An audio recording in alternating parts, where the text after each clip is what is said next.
Nos encontramos en la antigua casa de Amador Caminero.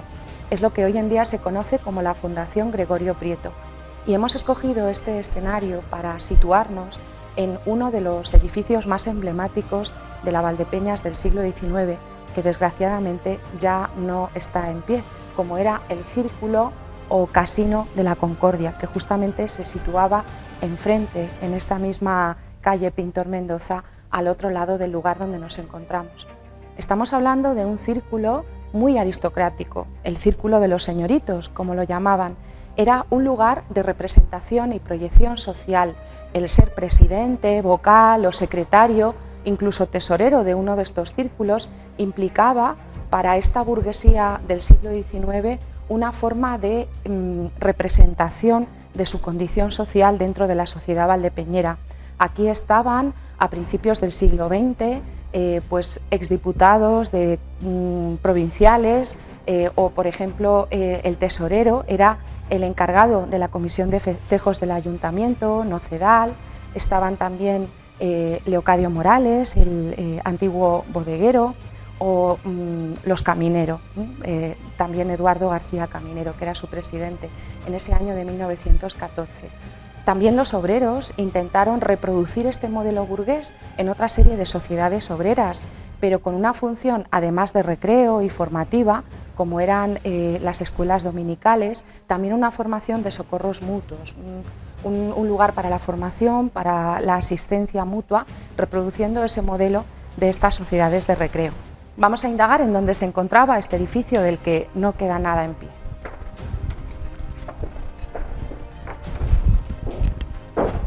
Nos encontramos en el lugar donde se alzaba a finales del siglo XIX una fachada que daba a dos calles. Era el famosísimo y aristocrático Círculo de la Concordia. Sería un edificio modernista del estilo de la Confianza, cuya fachada todavía se mantiene. Se conservan fotografías y la prensa histórica nos habla de un edificio de unos salones con una gran amplitud. En los años 60, 70, 80 todavía se conservaba parte de ese edificio, incluso al lado de lo que era la Concordia estaba la casa del médico Lamberto Villalón o una pequeña tienda que dispensaba de petróleo para los hornillos y las calefacciones de aquella época. Todo esto era la esquina de la calle Pintor Mendoza, la antigua calle Gijón, donde se hallaba la principal arteria de ese urbanismo del siglo XIX. Recordemos que en esta misma calle, que se proyecta hacia Capitán Fillol, estaban las grandes entidades financieras. Hacia arriba pues estaría un hotel en el año 1923, en la dictadura de Primo de Rivera, era el famoso Gran Hotel. Había habido otros hoteles en esta zona, pero también estaba el Banco Hispanoamericano, yendo más hacia la calle Capitán Fillol, lo que era el Banco de España, en el antiguo Círculo Republicano, o el Banco Español de Crédito, y luego la zona del Paseo de la Estación, donde se hallaban todas las casas del modernismo. ¿Cuál sería el funcionamiento de esta sociedad de recreo? Tenemos la suerte de poder haber consultado los estatutos, un reglamento de funcionamiento de comienzos de los años 90 del siglo XIX, donde se especifica los distintos cargos, presidente, vicepresidente, secretario, vocales, tesorero, donde estaba representada la alta alcurnia, ¿no?, de la sociedad valdepeñera, pero al mismo tiempo nos habla de que en esa década final del siglo XIX se estaba construyendo un nuevo edificio, el edificio modernista que hemos visto en esas imágenes y del que todavía pues, podemos apreciar a través de ellas una reconstrucción de la fachada, pero que no se conserva en pie. Y era tal la necesidad de recabar fondos para poder construir ese nuevo edificio que se especifica en ese reglamento cómo es necesario, además de la cuota de entrada, poder anticipar unas cuotas voluntarias a los socios para poder sufragar esa extraordinaria construcción. Todo esto nos está informando de que a finales de la década anterior, en los años 80 del siglo XIX, esas cuotas y esos estatutos ya se habían prefijado y por tanto ahí tenemos la prueba de que su existencia tiene su origen en esa segunda mitad del siglo XIX. Esos estatutos, esos reglamentos nos hablan de cómo accedían los distintos socios, los socios nuevos.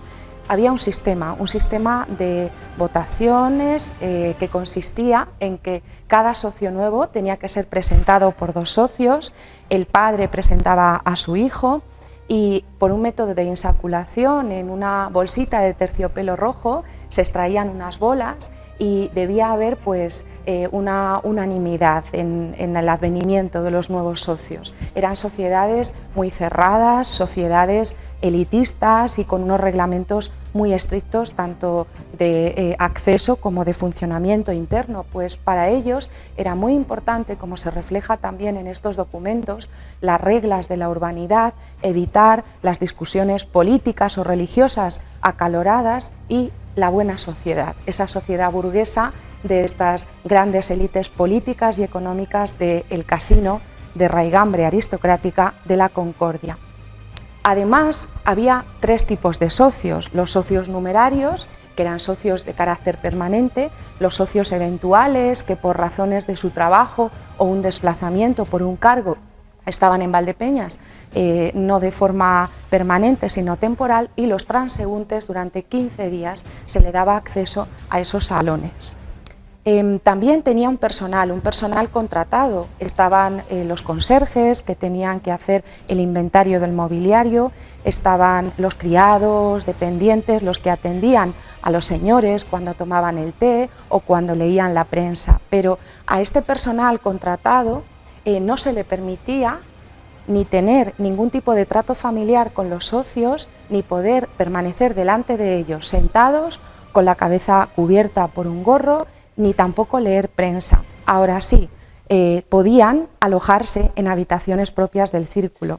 Era tal la restricción y el carácter en cierta forma aristocrático y elitista de los miembros y socios de este casino, que las relaciones entre clases no estaban permitidas.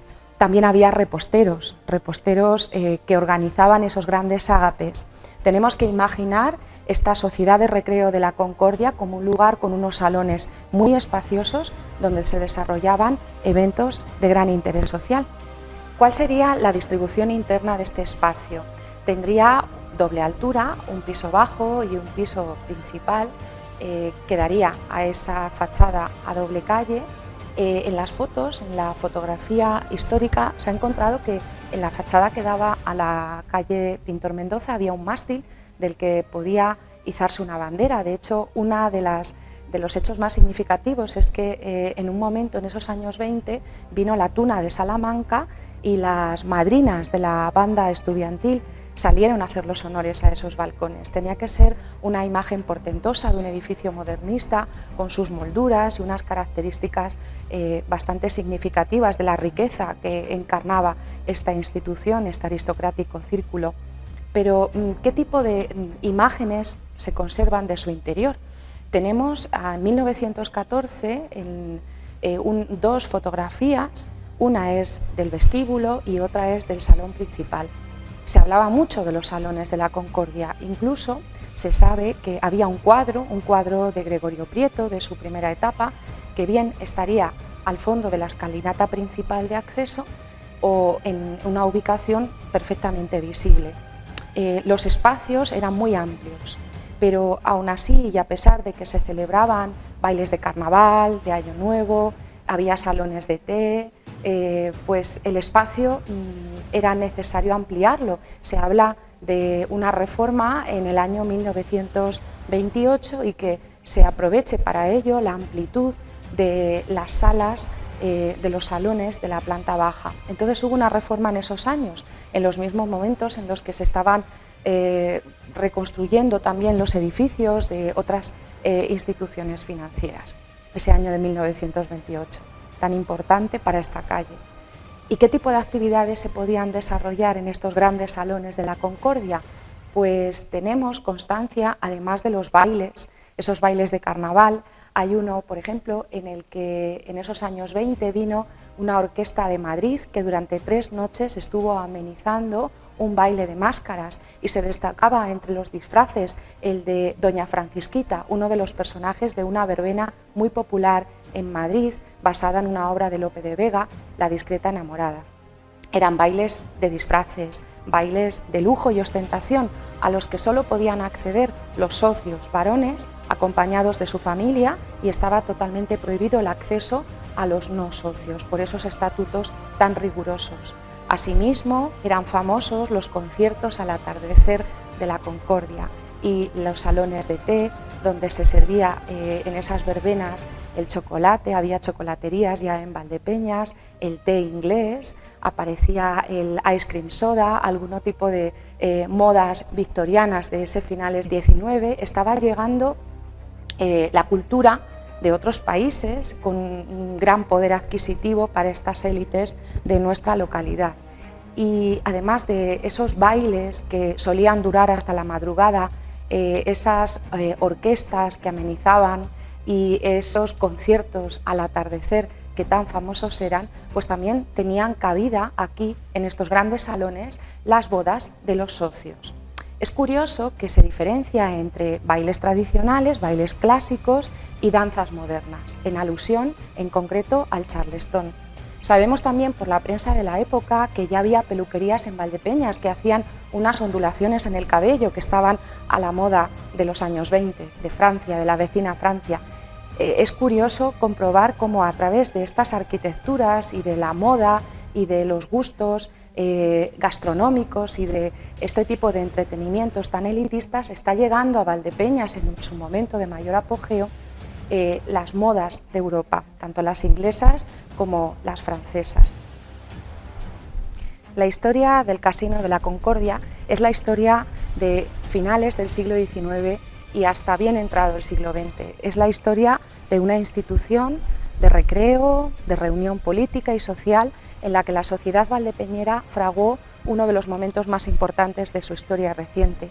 Desde esa década de los 80 del siglo XIX hasta ese reglamento de la década de los 90 también del mismo siglo en el que se consagra una institución con sus normas de funcionamiento, hasta esos años 20 en que se produce la ampliación de espacios para acoger las actividades organizadas por esa junta de bailes y de conciertos que aquí se celebraban.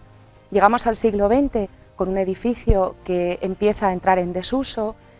Varias son las décadas en las que ya no tiene una utilidad, aunque en la fotografía aparece su fachada, hasta que en 1996 finalmente se clausura una institución que había formado parte de nuestra historia.